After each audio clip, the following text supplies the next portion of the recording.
राधे राधे, जय माता दी। कैसे हो आप सभी लोग? आशा करती हूँ आप सभी मंगल में होगे, स्वस्थ होगे, अच्छे होगे। अच्छा, आने वाले हैं नवरात्रे। आप में से कितने प्रतिशत लोग ऐसे हैं जिनके घरों में नवरात्रों में अखंड ज्योत जलाई जाती है? मेरे घरों पे तो अखंड ज्योत हमेशा जलती है, चाहे वो नवरात्रि हो, चाहे वो एकादशी हो, चाहे वो पूर्णमासी हो, चाहे वो जन्माष्टमी हो, चाहे वो शिवरात्रि हो। तो ऐसी ओकेशन पे मेरे घर पे तो अखंड ज्योत जलाई जाती है, लेकिन नवरात्रों की अखंड ज्योत का अपना एक विशेष महत्व होता है। तो चलिए आज मैं आपको बताती हूँ कि अखंड ज्योत को लेकर देवी भागवत में क्या बात कही गई है। तो ये मैं एक सीरीज चलाऊंगी कि देवी भागवत के अनुसार कैसे पूजा करनी चाहिए नवरात्रों में, कैसे अर्चना करनी चाहिए नवरात्रों में, कैसे पूजा पाठ इत्यादि करनी चाहिए। पहले मैं अखंड ज्योत के बारे में आप लोगों को बता दूं, क्योंकि अगर आप अखंड ज्योत जलाने की सोच रहे हैं तो आपको पूरा कॉन्सेप्ट अखंड ज्योत का क्लियर होना बहुत ज़्यादा जरूरी है। अगर अखंड ज्योत बीच में बुझ जाती है तो इसका क्या मतलब है, दोबारा से प्रज्वलित करने पर क्या करना चाहिए, कैसे हम इसको कंटिन्यू कर सकते हैं, किसकी ज्योत जलानी चाहिए, कौन से तेल की ज्योत जलानी चाहिए, कौन से घी की ज्योत जलानी चाहिए, आदि बहुत सारी बातें आज मैं इस वीडियो के माध्यम से आप लोगों के लिए लेके आई हूँ। तो सबसे पहले मैं आप लोगों को बता दूं कि नवरात्रि में नवरात्रि होती है। नवरात्रि अर्थात 9 रात्रियों को मिलकर नवरात्रि बनती है। और नवरात्रियों में देवी माता की कृपा प्राप्त करने के लिए आपको अखंड ज्योत जलानी होती है। साथ में बोला जाता है कि नवरात्रि वाली जो रात होती है और जो दिन होती है, तो जो वायुमंडल होता है, मतलब जो वायुमंडल है, उसमें माता रानी की जो वाइब्रेशंस हैं वो बहुत ज़्यादा तीव्र होती हैं, अर्थात त्रिदेवी शक्ति के रूप में, तरंगों के रूप में संचार करती हैं। जब आप ज्योत जलाते हो तो ज्योत के प्रकाश से वो जो तरंगे हैं वो आकर्षित होती हैं, और ज्योत जलाने के तत्पश्चात तरंगे आकर्षित होकर आपको बुद्धि आपके घर में प्रवेश करती हैं। आपके श्रद्धालुओं को बहुत लाभ मिलता है। अतः बोला जाता है कि अखंड ज्योत जलाने से, सुहागन स्त्रियां अगर अखंड ज्योत जलाती हैं तो उनका जो सुहाग होता है वो अखंड होता है। कुंवारी स्त्रियां अगर अखंड ज्योत जलाती हैं तो फिर उनको अच्छा धन, संसार, परिवार मिलता है। मान प्रतिष्ठा, सम्मान के लिए भी अखंड ज्योत जलाई जाती है। अर्थात जो माता रानी के भक्त हैं और नवरात्रों में माता रानी की विशेष कृपा प्राप्त करने के लिए आपको अखंड ज्योत अवश्य जलानी चाहिए। प्रथम नवरात्रों से जब आप घट स्थापना करते हैं, अर्थात जब आप कलश की स्थापना करते हैं, जब आप जौ बोते हो, उसके साथ ही आपको अखंड ज्योत जलाई जाती है। और 9वें नवरात्र में कन्या पूजन के बाद ज्योत खुद ब खुद शांत हो जाती है, उसको बुझाया नहीं जाता है। तो सबसे पहले मैं आपको ये कॉन्सेप्ट क्लियर कर दूं कि जो अखंड ज्योत है वो किस चीज की आपको जलानी चाहिए। अखंड ज्योत हमेशा रक्षा सूत्र की जलानी चाहिए। रक्षा सूत्र अर्थात अखंड ज्योत हमेशा कलावे की जलाई जाती है। कलावे को रक्षा सूत्र अर्थात कलावे की अखंड ज्योत जलाई जाती है। कलावे को देसी घी में डुबोकर 1.25 हाथ अर्थात 1.25 हाथ का आपको रक्षा सूत्र लेना है। उसके बाद उसकी ज्योत बनानी है। ज्योत बनाने के तत्पश्चात ज्योत बनाते वक्त भी आपको उसमें देसी घी और कपूर पर्याप्त मात्रा में लगाना है। कहते हैं कि अगर आप ज्योत बनाते वक्त घी से ज्योत जलाते हो तो वो ज्योत कभी भी खंडित नहीं होती है, वो ज्योत कभी भी बुझती नहीं है। एक बात का विशेष ध्यान रखना है कि जब भी आप अखंड ज्योत जला रहे हो तो कलावे को सबसे पहले आपको हल्दी, कुमकुम, चंदन, रोली, मोली इत्यादि लगा लेनी चाहिए। उसके बाद वो ज्योत बनानी चाहिए। ज्योत बनाने के बाद आपने उस कलावे में हल्का सा हल्दी, कुमकुम, रोली, चंदन लगा दिया। उसके बाद आपको दिए के बीच में वो ज्योत लगानी चाहिए और उसके बाद आपको ज्योत जलानी चाहिए। तो ज्योत जलाते वक्त भी आपको कुछ नियमों का पालन करना चाहिए, जैसे कि हो सके तो आप गाय के घी की ज्योत जलाइए। अगर गाय की घी की ज्योत नहीं मिल रही है, आपको तो नहीं जल रही है, या फिर आप कैपेबल नहीं हो गाय के घी की ज्योत जलाने के लिए, तो आप किसी भी घी की ज्योत जला सकते हो। अगर आप घी की ज्योत जलाने में ही कैपेबल नहीं हो तो आप सरसों के तेल की भी ज्योत जला सकते हैं। शास्त्रों में इस बात का भी वर्णन है कि काली माता को भी नवरात्रों में विशेष स्थान एक दिन दिया जाता है, तो आप काली माता के नाम की सरसों की तेल की ज्योत जला सकते हैं। अगर आप काली माता के भक्त हैं तो आप सरसों के तेल की ज्योत जलाइए। अगर आप माँ वैष्णो देवी के भक्त हैं या फिर नव दुर्गा के सके तो आप घी के तेल की जोत जला सकते हैं। अगर आप घी का तेल अफोर्ड नहीं कर सकते तो आप तिल के तेल की भी जोत जला सकते हैं। घर में बहुत ज़्यादा रोगी व्यक्ति है, घर में आपको रोग दूर करना है तो आपको नीम के तेल की जोत जलानी चाहिए, ऐसा भी देवी भागवत में वर्णन आया है। जोत हमेशा मंदिर के ईशान कोण में दिशा में जलानी चाहिए। साथ ही के साथ इस बात का आपको विशेष ध्यान रखना है, चाहे आप तेल की अखंड जोत जलाएं, चाहे आप घी की अखंड जोत जलाएं, चाहे आप सरसों का तेल, तिल का तेल, नीम का तेल, इनमें से किसी की भी अखंड जोत जलाएं, अखंड जोत जलाते वक्त आपको इस बात का विशेष ध्यान रखना है कि जो आप अखंड जोत जला रहे हैं उसमें आपको कपूर, ओरिजिनल कपूर का चूरा बनाकर अवश्य डालना है। इससे होता क्या है, जब आप अखंड जोत में कपूर का चूरा बना के डालते हो, एक तो जोत वो खंडित नहीं होती है, दूसरा रीजन क्या होता है, आपका जो शुक्र है, आपका शुक्र ग्रह स्ट्रांग होता है अखंड जोत में कपूर डालने से, जिससे आपको की लग्जूरियस लाइफ में वृद्धि होती है। शुक्र ग्रह जो होता है वो लग्जूरियस लाइफ के लिए होता है, जैसे कि भौतिक सुखों के लिए होता है, मान प्रतिष्ठा, ऐशो आराम, सांसारिक सुख, गाड़ी बंगला, ये सब शुक्र ग्रह आपको देता है। तो आपको शुक्र ग्रह स्ट्रॉन्ग करना है तो आप थोड़ा सा उसमें कपूर, अखंड जोत प्रज्वलित करते वक्त ही कपूर का चूरा उसमें अवश्य डालिए। तो अखंड जोत जलाते वक्त आप मिट्टी के दिए का भी इस्तेमाल कर सकते हैं, बड़ा वाला मिट्टी के दिए में भी अखंड जोत जला सकते हैं। मुझे याद है कि शादी से पहले मैंने माता काली को प्रसन्न करने के लिए मिट्टी के दिए में अखंड जोत प्रज्वलित करी थी, लेकिन शादी के बाद मैं पीतल के दिए में अखंड जोत प्रज्वलित करने लग गई हूँ। ठीक है, तो आप मिट्टी के दिए में भी अखंड जोत जला सकते हैं, आप पीतल के दिए में भी अखंड जोत जला सकते हैं, लेकिन मेक श्योर अखंड जोत जलाते वक्त जो दिया है उसको अच्छी तरीके से पवित्र कर लेना बहुत ज्यादा आवश्यक है। पूरा साफ सुथरा करने के तत्पश्चात उस दिए को गंगा जल में डुबोकर कुछ देर के लिए रखें। गंगा जल में डुबोने के तत्पश्चात उस दिए में आपको स्वास्तिक जरूर बनाना है, बाहर स्वास्तिक जरूर बनाइए। उसके बाद उस दिए में आप जोत प्रज्वलित कर सकते हैं। प्रज्वलित करने से पूर्व आपको संकल्प लेना है चावल से। मैं बता दी हूँ आपको, चावल, साबुत चावल जिसको अक्षत बोला जाता है, देवी भागवत पे इसका वर्णन आया है कि जोत प्रज्वलित करने से पहले आपको संकल्प लेना है और संकल्प लेने के बाद ही आपको जोत प्रज्वलित करनी है। आपको क्या करना है, अक्षत अर्थात साबुत चावल अपने हाथ में रखने हैं और प्रार्थना करनी है कि हे ईश्वर, मैं इस मनोकामना से या फिर इस, अगर कोई कामना नहीं है तो निस्वार्थ भाव से अखंड जोत जला रही हूँ, या फिर मैं इस कामना से अखंड जोत जला रही हूँ। कितने दिनों के लिए जोत जला रहे हो, कोई प्रथम दिन के लिए ही जला देता है, कोई 3 दिन के लिए जलाता है, कोई 5 दिन के लिए जलाता है, कोई 9 दिन के लिए जलाता है, वो आपकी अपनी श्रद्धा पर निर्भर करता है। आपको बोलना है कि हे ईश्वर, मैं आपको साक्षी मानकर, हे माता रानी, मैं आपको साक्षी मानकर अखंड जोत जला रही हूँ, आप इसे स्वीकार कीजिए और मेरी मनोकामना पूर्ण कीजिए। जो भी अखंड जोत आप जला रहे हो उसी में वो आपको चावल, कुछ चावल आपको उसी में डाल देने हैं। इस बात का आपको विशेष ध्यान रखना है कि संकल्प लेना बहुत जरूरी है। तो इस बात का भी ध्यान रखना है कि अखंड जोत डायरेक्ट आपको जमीन पर नहीं रखनी। मैंने बड़े सारे लोगों के घर पे देखा कि जमीन पर अखंड जोत रखी होती है, ऐसा शास्त्रों में मनाही है।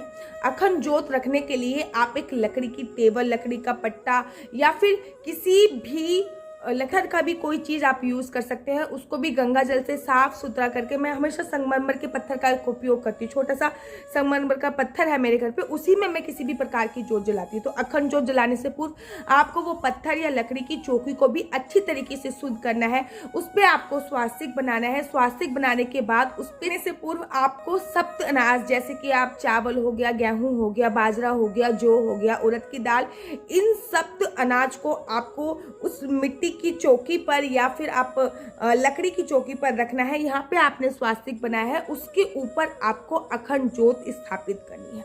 आपको ये भी संकल्प लेना है कि आप किस चीज की अखंड जोत जला रहे हो, जैसे कि तिल के तेल की, या फिर किसी कामना से जला रहे हो, या फिर घी के तेल की, या फिर नीम के तेल की, या फिर सरसों के तेल की, या फिर गाय के घी की। इस बात का भी आपको संकल्प लेने से पूर्व ही, आपको संकल्प लेते वक्त ये बात भी बोलनी आवश्यक है। घी की अखंड जोत जला रहे हो तो आप अपनी दाईं ओर अखंड जोत जलाइए और देवी के बाईं ओर अखंड जोत जलाई जाती है। अगर आप तेल की अखंड जोत जला रहे हो तो आप देवी के बाईं ओर और अपनी दाईं ओर अखंड जोत जलाइए। इस बात का भी आपको विशेष और विशेष ध्यान रखना है। अखंड जोत बीच में खंडित ना हो, इसके लिए आपको क्या करना है, अखंड जोत को जब ऊपर से फूल आ जाता है उसको ठीक करने के लिए या फिर उसकी लो को बढ़ाने के लिए आपको उसके साथ एक दिया जला लेना है। मान लीजिए कि ऊपर फूल आ गया है तो फूल को ठीक करने के लिए आपने बगल में एक छोटा सा दिया जला के उसी अखंड जोत से दिया जला के रख लिया। इन बाय चांस कभी ऐसा हुआ बैड लक कि वो अखंड जोत बुझ जाती है तो आप उस जोत से वो अखंड जोत जला सकते हैं। इससे क्या होगा, आपकी अखंड जोत कभी भी खंडित नहीं मानी जाती है। तो अखंड जोत जलाते वक्त इस बात का ध्यान रखना चाहिए कि जब भी आप उसकी लो बढ़ा रहे हैं या फिर उसका फूल उतार रहे हैं तो एक छोटा सा मिट्टी का दिया उसकी दिया अखंड जोत से जलाकर ही रख लीजिए और उसके बाद उसका फूल उतारिए और जोत को आप बढ़ा सकते हैं। देखिए, कल्कि पुराण में ऐसा भी वर्णन आया है कि जो अखंड जोत है, माता पृथ्वी माता जो होती है, धरती माता जो है, वो सारा भार अपने ऊपर लेती है, लेकिन वो जोत का जो तप होता है वो अपने ऊपर नहीं ले पाती है। ऐसा वर्णन कल्कि पुराण में आया है। इसलिए मैंने आपको बोला कि अखंड जोत आप पृथ्वी पर डायरेक्ट मत जलाइए, आप मिट्टी पे जलाइए। मिट्टी की कोई स्लिप रख लीजिए, आप किसी पत्थर की कोई स्लिप रख लीजिए, आप लकड़ी की कोई चौकी ले लीजिए, उसके ऊपर आप सप्त धान रखिए, गेहूं, चना, मक्का, बाजरा, जो दाल, उसके ऊपर आपको अखंड जोत जलानी है। बहुत सारे लोगों को देखा है कि जो लोग अखंड जोत जलाते हैं वो रात को जो मंदिर है वो सूना छोड़ देते हैं। देखिए, अगर आपने अखंड जोत जलाई है तो उस मंदिर पर कोई ना कोई एक व्यक्ति रात को शयन अवश्य और अवश्य करेगा। इस बात का आपको विशेष ध्यान देना है कि यहाँ पर आपकी अखंड जोत जल रही है, उसको कभी भी अकेला नहीं छोड़ना है। मतलब कोई ना कोई उसके आसपास अवश्य रहना चाहिए। रात को आपको नवरात्रों में तो वैसे भी हमेशा बोला जाता है कि अगर आपके व्रत हैं तो पृथ्वी शयन के लिए बोला जाता है। वो पृथ्वी शयन उस समय पर नवरात्रों के समय आपको मंदिर में करना चाहिए। अखंड जोत को कभी भी अकेला नहीं छोड़ना चाहिए। आप जोत जला के, मैंने बहुत सारे लोगों को देखा है कि जोत जलाएंगे, पीठ दिखाकर वापस मंदिर से आएंगे। अखंड जोत को कभी भी पीठ नहीं दिखानी चाहिए, अर्थात जोत को सही करने के तत्पश्चात आपको सीधा मुंह जोत की तरफ करके ही कमरे से बाहर निकलना है, पीठ दिखाकर कमरे से बाहर नहीं निकलना। तो इस बात का विशेष ध्यान रखिए कि अखंड जोत अगर आप जला रहे हो तो उसको कभी भी अकेला नहीं छोड़ना है, उसको कभी भी पीठ नहीं दिखानी है, उसको कभी भी गंदे हाथों से नहीं छूना है। जैसे कि आप जोत बढ़ाने के लिए गए तो आप झूठा मुंह है तो आपने सोचा व्रत तो है तो क्या हो गया, आपको हाथ साफ करके ही जाना है, पानी पी की कुल्ला करके ही अखंड जोत को सही करने के लिए जाना है।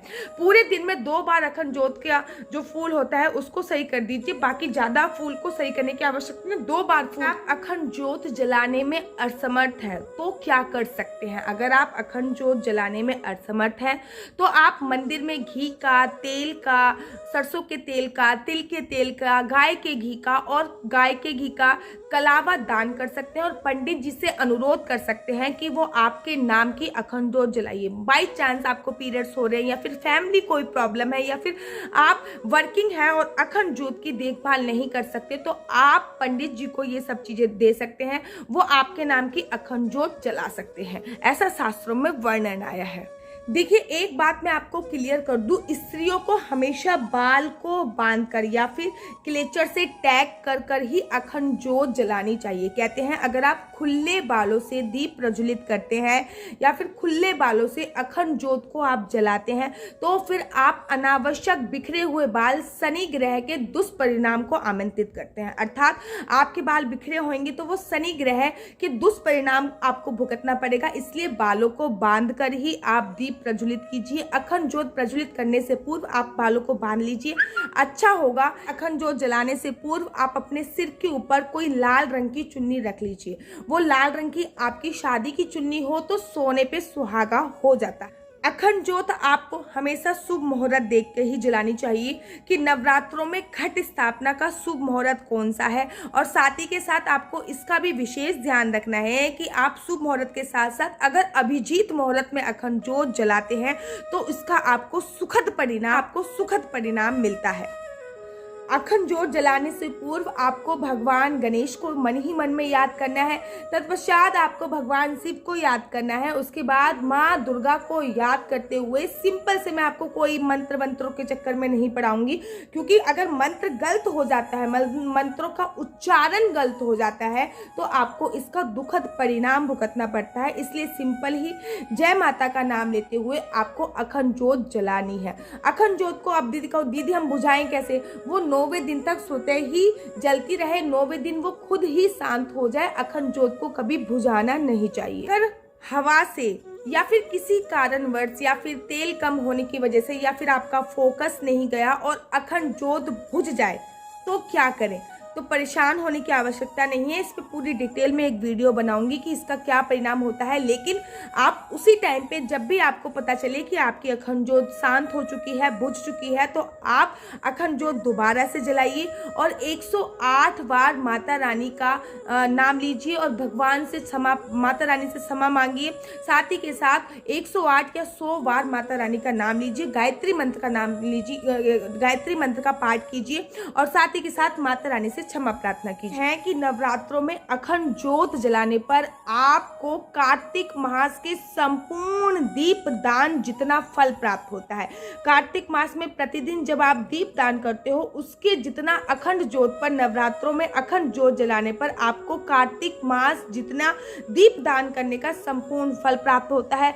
आपके घर में धन संपदा, ऐश, सुख, शांति आती है। आपके घर से नेगेटिविटी संपूर्ण तरीके से खत्म हो जाती है। किसी भी प्रकार का वास्तु दोष अगर आपके घर पे है तो आपको अखंड ज्योत अवश्य जलानी चाहिए। घर में बहुत सारा नेगेटिविटी है, घर में बहुत सारा कलेश है, तो अखंड ज्योत अवश्य और अवश्य जलानी चाहिए। सारे लोगों के ये क्वेश्चन आएंगे कि दीदी जब ज्योत शांत हो जाए तो क्या करना चाहिए? जब ज्योत शांत हो जाए तो उसमें हल्का फुल्का सा तेल बच जाता है, उस तेल को अपने मस्तक पर अवश्य लगाइए। उस तेल को हल्का फुल्का सा जो बच जाता है अपनी हथेलियों पर अवश्य लगाइए। आपके परिवार में जितने भी जने हैं उनके मस्तक पर वो तेल अवश्य लगाइए और आपके परिवार में जितने जने हैं उनके हाथों पर वो तेल अवश्य लगाइए। कहते हैं अखंड ज्योत जब शांत हो जाए, 9 दिन के बाद जब अखंड ज्योत स्वतः शांत हो जाती है तो उसमें जो थोड़ा सा ऑयल बचता है 2-3 बूंद के बराबर, उसको अपने मस्तक पे लगाने से जो आपके दुर्भाग्य की लकीर होती है वो सौभाग्य में बदल जाती हैं और जो सौभाग्य की लकीर होती है वो परम सौभाग्य में बदल जाती हैं। ठीक इसी प्रकार से आपकी हथेलियों की जो दुर्भाग्य की लकीर है वो सौभाग्य में बदल जाएगी और जो सौभाग्य की लकीर है वो परम सौभाग्य में बदल जाएगी।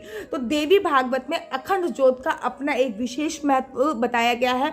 मैं आशा करती हूँ कि आप लोगों के घर पे अखंड ज्योत इस नवरात्रे अवश्य जलेगी। अगर आप लोगों के घर पे अखंड ज्योत इस नवरात्रे नहीं जलेगी तो आप लोगों की तरफ से, अपने पूरे YouTube परिवार की तरफ से मेरे घर पर तो अखंड ज्योत अवश्य इस नवरात्रों पे जलेगी। मैं आप लोगों को उसके दर्शन कराऊंगी, नित्य प्रतिदिन मैं आप लोगों को उनके दर्शन कराऊंगी और माता रानी का आशीर्वाद मेरे YouTube चैनल से आपको जरूर और जरूर प्राप्त होएगा।